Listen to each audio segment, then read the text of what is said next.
Monsoon season में अक्सर ही उत्तराखंड से तबाही की तस्वीरें सामने आती है। कभी भूस्खलन तो कभी बादल फटने से बड़ा नुकसान होता है। अब चमोली के तमक नाले में फ्लैश फ्लड ने तबाही मचा दी है और ऐसे में सवाल उठ रहे हैं कि तमक नाले में बार बार ऐसी आपदा क्यों आती है। वैज्ञानिकों ने इसे लेकर कई प्राकृतिक कारण बताए हैं। इस रिपोर्ट में देखिए। क्यों बार बार चमोली में आ रही आपदाएं? आपदा का सेंटर चमोली क्यों? क्या कहते हैं वैज्ञानिक?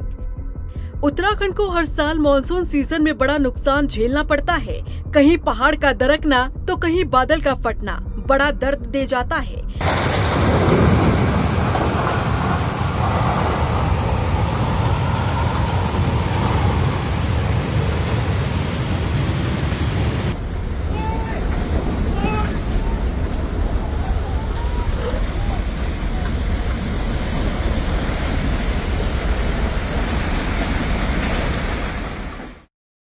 हाल ही में चमोली के तमकनाला में फ्लैश फ्लड ने तबाही मचा दी। तबाही की तस्वीर डरा देने वाली थी। दरअसल तमकनाला चमोली की नीति घाटी क्षेत्र का वो इलाका है जहां फ्लैश फ्लड का खतरा लगातार बना रहता है। 10 अगस्त को अचानक जल प्रवाह बढ़ने से वैली ब्रिज देखते ही देखते बह गया। तेज बहाव की चपेट में एक व्यक्ति और कैंपर वाहन भी आ गए। तमकनाला में फ्लैश फ्लड की ये पहली घटना नहीं है। इस नाले में पहले भी कई बार तेज जल प्रवाह के कारण पुल बह चुके हैं। पिछले साल अक्टूबर में भी इसी नाले का पुल तेज बहाव की चपेट में आ गया था। बताया जाता है कि तमकनाला क्षेत्र में 3 से अधिक बार पुलों को नुकसान पहुंच चुका है। ऐसे में अब आपदा प्रबंधन विभाग ने इस पूरे क्षेत्र के वैज्ञानिक अध्ययन का फैसला किया है।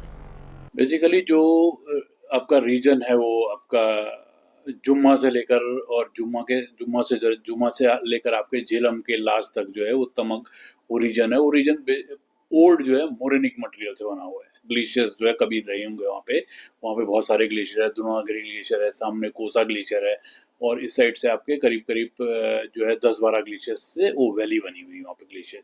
तो वैली पूरी लूज जो है अनकंसोलिडेटेड मटेरियल से बनी हुई वैली है वो। और उस वैली में क्या है कि जो तमक का अगर आप वो एग्जाम्पल देखोगे या उसकी हिस्ट्री देखोगे तो वो हर साल, हर 2-3 साल में हर साल उसमें एक फ्लैश फ्लड बढ़िया आता है। वो इस वजह से भी आता है क्योंकि अपर रीचेज में जो स्लोप है उस वैली का, और स्लोप बहुत ज़्यादा होने की वजह से साथ साथ नैरो वैली भी है उस रीजन में। और ऊपर जो एक ग्लेशियर्स है उसका कोसा ग्लेशियर के जस्ट बगल में एक ग्लेशियर है, छोटा सा ग्लेशियर है।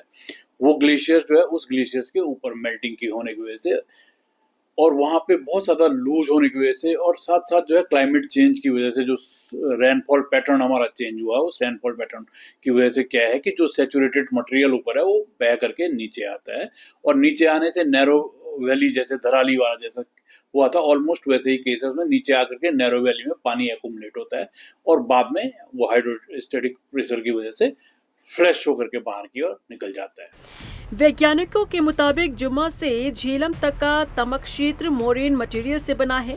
यहाँ कभी ग्लेशियर मौजूद थे जो समय के साथ पीछे खिसक गए। हालांकि आसपास आज भी कई ग्लेशियर मौजूद हैं।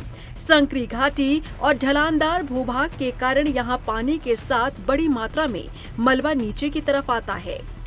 ग्लेशियर के पिघलने और क्लाइमेट चेंज के चलते बारिश के पैटर्न में आए बदलाव भी फ्लैश फ्लड की स्थिति को बढ़ा सकते हैं। वैज्ञानिकों के मुताबिक ऊपरी इलाकों में पानी और मलबा एक जगह जमा होने के बाद अचानक दबाव के साथ नीचे की ओर निकलता है। इसी वजह से तमकनाला और जुम्मा के आसपास के नाले काफी एक्टिव रहते हैं। तो ये जो रीजन है ये आपका तमक नाला और उसके बगल में जुम्मा के आसपास का भी वो नाला है, वो भी बहुत एक्टिव है। और उसके जस्ट अपोजिट में जो है ये सिगरी नाला है, सिगरी वो भी बहुत एक्टिव है। सिगरी में एक बार लेक भी बनी थी पीछे और वहाँ पे जो है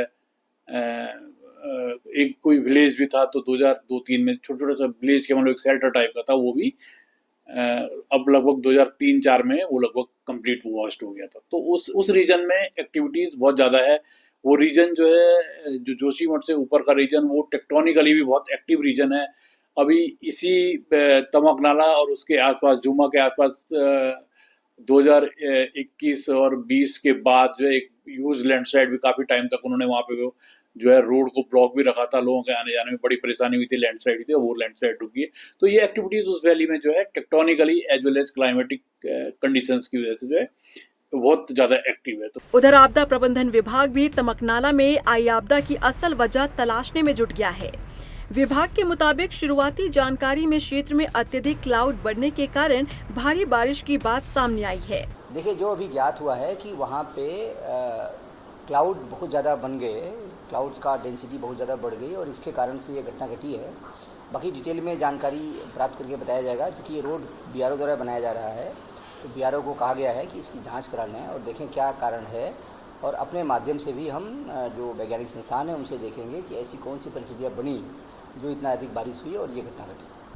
लगातार सामने आ रही फ्लैश फ्लड की घटनाओं ने इस पूरे इलाके की संवेदनशीलता पर सवाल खड़े कर दिए हैं।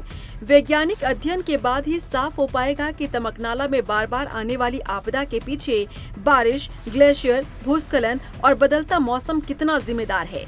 साथ ही भविष्य में ऐसी घटनाओं से बचाव के लिए क्या ठोस कदम उठाए जाने चाहिए। रफ्तार मीडिया के लिए देहरादून से हिमांशु चौहान की रिपोर्ट।